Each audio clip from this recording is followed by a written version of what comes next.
بسم اللہ الرحمن الرحیم۔ السلام علیکم ورحمۃ اللہ۔ انجینئر محمد علی مرزا کے پمفلٹ 5B اور اس کی سیریل 18 اور حضرت عمار رضی اللہ تعالی عنہ کے قاتل کے حوالے سے چند باتیں جو کہ اس پمفلٹ میں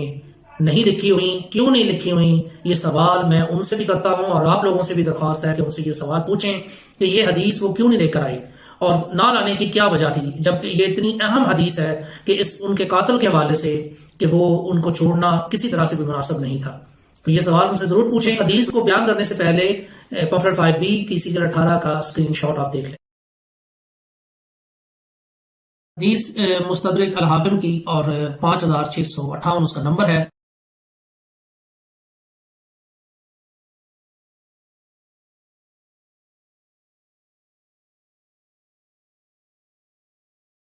مستدرک والا واقعہ ہے، یہ طبقات ابن سعد میں بھی رپورٹ ہوا ہے اور وہاں پہ جو سچویشن ہے اس کے الفاظ کچھ اس طرح سے ہیں۔ اس کا JPG وہ اس کے ساتھ آپ دیکھ سکیں گے، لیکن میں جو الفاظ ہیں وہ آپ کو پڑھ کے سنا دیتا ہوں کہ سچویشن کیا ہوئی اور کیا اس کے حوالے سے ہمیں ملتا ہے۔ جنگ صفین میں جب ایک شخص نے حضرت عمار رضی اللہ تعالی عنہ کو تنہا دیکھا تو ان کے گھٹنے میں نیزہ مارا، جس سے وہ گر پڑے اور خود سر سے اتر گیا۔ ابو الغادیہ کہتے ہیں کہ میں نے اسے، یعنی اس شخص کو جس نے حضرت عمار رضی اللہ تعالی عنہ کو تنہا دیکھا تھا اور گھٹنے میں نیزہ مارا تھا، اسے تلوار ماری تو اتفاق سے عمار رضی اللہ تعالی عنہ کے سر پر پڑی۔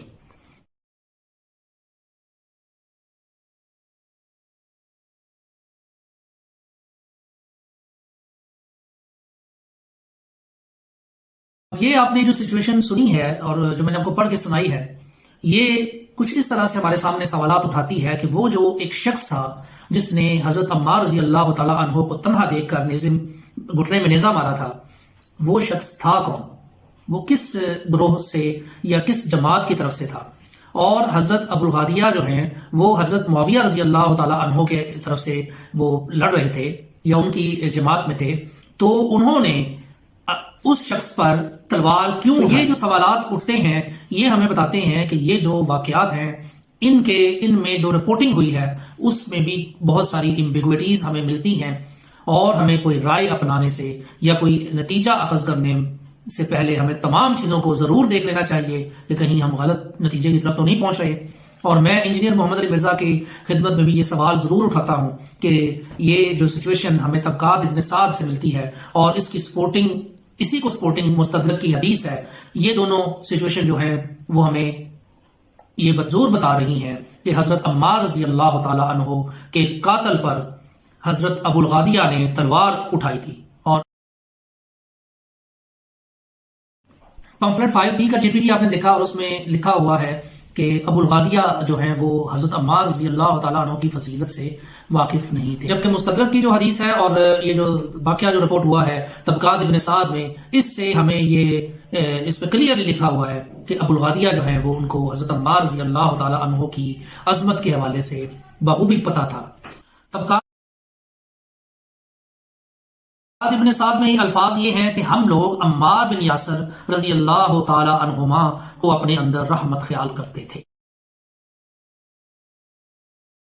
اور مستدرک کی جو حدیث ہے اس میں الفاظ اس طرح سے ہیں، ابو الغادیہ ہی کہتے ہیں کہ ہم عمار بن یاسر رضی اللہ عنہما کو سب سے معتبر اور نیک جانتے ہیں۔